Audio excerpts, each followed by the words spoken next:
Porto do Saco era o escoamento de toda a produção alimentícia da região, porque Carrancas não teve uma mineração significativa. O irmão do Francisco Bueno, o Diogo Bueno da Fonseca, lá da Cachoeirinha, onde deu origem a Itumiri, ele ainda encontra algumas coisas de ouro e tudo, porque eu até cito nesse livro e tal, esse registro.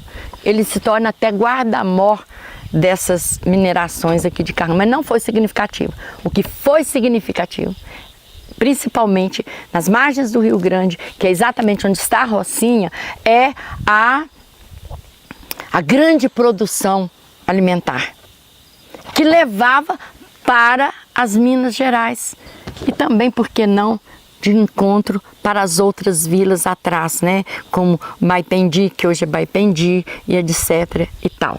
A própria Traituba era uma grande fazenda de carne, de gado, de corte de gado. Falava gado verde, né? Porque levava o gado em pé, chamado de carne verde. Mas embora houve toda essa grande movimentação no Porto do Saco e tudo, com relação às carranças, né, que vinham também da fazenda do Mateus Leme Barbosa, que ele diz que o sítio dele era o sítio das carranças. Por onde passava, a gente entende claramente que por onde passavam os carros de boi, né, aquele carreamento, aquela carrança com toda essa produção e também de encontro com a da Rocinha para poder ter esse escoamento, a gente vai entender que ali, nas Carrancas, o povoado, ele cresce mais. Ele cresce, porque as pessoas se desviam, elas vão para aquele local, né? E ali cresce com esse arranchamento, porque ali não se fala em arranchamento. Eu apresento aqui o testamento do João de Toledo Pires e ele não fala em arranchamento. Os arranchadouros, a casa de passageiros, dos passantes, dos viandantes, porque eram, né, andavam. Mas Carrancas, sim, era casa de passageiros. Então ali cresce e tudo, e quando há a desobriga da Quaresma, né, havia um aglomerado maior naquela região. Então o hotel do Porto do Saco, da Rocinha, todos iam para lá, correto? Só que Lavras também, porque Carrancas, gente, a divisa de Carrancas, isso era enorme, esses dois sítios, essa sesmaria, era enorme, eram muitos sesmeiros nesse sertão das Carrancas. Então, todos esses sesmeiros que moravam nessa região, era obrigatório fazer a desobriga da Quaresma. Porque se o nome dele não tivesse no rol dos confessados, a Inquisição vinha e ele era indiciado pela Inquisição. Né? Então, eles tinham que ir para Carrancas, só que ali não oferecia condição num determinado período, ainda do século XVIII, e há um trecho de um trabalho, de um parecer de um desembargador da igreja, que ele diz que isso depois de Carrancas ter recebido o título de freguesia. O que era freguesia? Era aquela que recebia os fregueses da igreja, que recebia os fregueses da capela filial do Saco, entendeu? do Rosário da Cachoeira, que é também um núcleo formador de lavras do funil. Então, essas pessoas que tinham à volta aqui se tornaram capelas filiais de Carrancas. Mas Carrancas não tem como.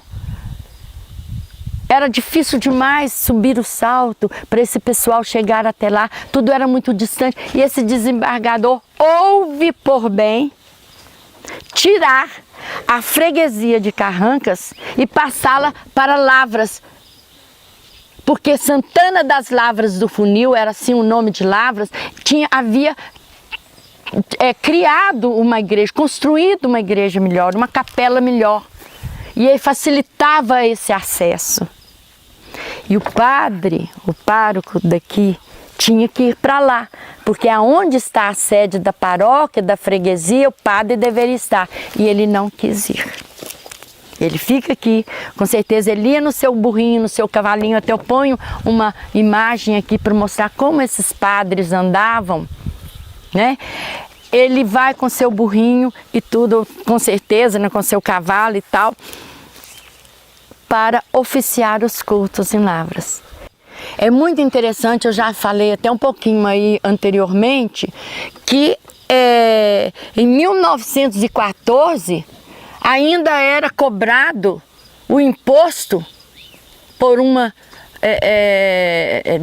da administração daquele local, era cobrado ainda o imposto de onde estava edificado a igreja de Carrancas, o santuário de Carrancas.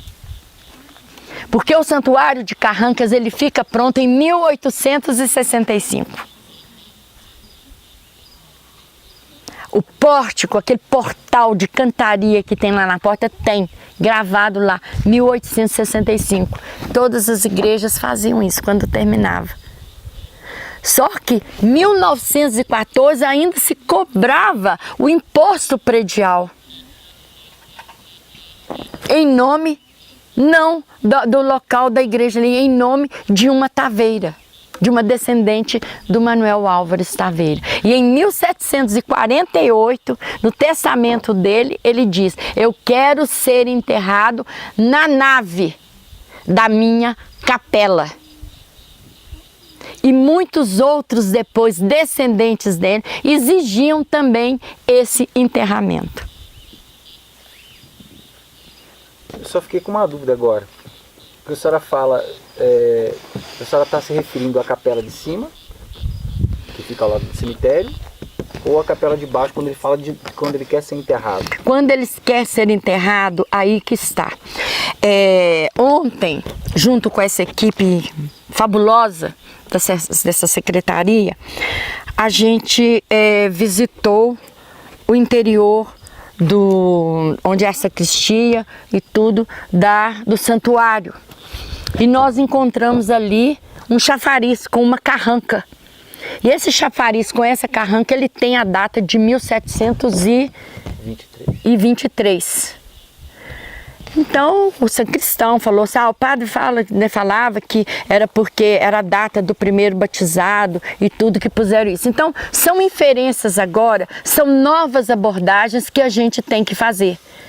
Porque tudo leva a crer que em 1748 está dizendo que quer ser enterrado na nave da capela dele, já é aquela nave aqui embaixo, lá embaixo, onde está o santuário. Tudo leva a crer. Por isso que meu pensamento, minha reflexão agora dirigiu para essa parte. Porque antes a gente ainda achava que seria aqui. Porque isso aqui se torna depois a Capela do Rosário, onde funciona com gado e tudo, essas manifestações religiosas. Só para finalizar, eu queria que a senhora curtinho. Só falasse sobre, interessante isso, essa transição, aquela citação do botânico. Existiu-se outrora uma capela, lá em cima, uma capelinha, não é? 1800. Quando Dom João VI vem para o Brasil em 1808, ele abre os portos brasileiros à visitação estrangeira. Então é quando começa a aflorar, por isso que a Serra de Carrancas também é citada por esses cientistas, essas pessoas que vinham da França, né? Vários lugares e tudo, mas principalmente o Auguste Saint-Hilaire. O Auguste Saint-Hilaire, quando ele passa, se não me falha a memória, porque a partir de 1808 vem, então é exatamente na década de 20 do século 20, do século 19, 1820, 1822, quando ele passa nessa região, poderia encontrar aqui para citar para vocês, mas ele disse, outrora havia aqui uma capela. Ele passa embaixo, na capela que vai dar formação àquele grande santuário, porque a gente analisou dia 15 de setembro, 14 de setembro de 2019, nós tivemos uma análise muito grande com o pessoal da Secretaria de Cultura e Turismo. Eu depois também chamei a Dona Esther, depois até falei com o Padre Éder e tudo, e conversamos isso lá no adro e tudo. A gente vê perfeitamente como que já existia uma capela ali, bem aqui atrás do santuário, bem aqui, nessa formação aqui atrás, a gente fotografou isso muito bem, que era exatamente essa capela que é construída ali, posteriormente, e não aquela lá em cima. E é a capela que o Auguste Saint-Hilaire fala a respeito.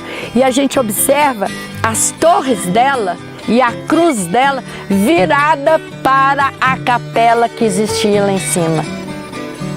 Depois é que se constrói toda essa parte virada para a Serra de Correntes, o norte, a Serra de Carrancas.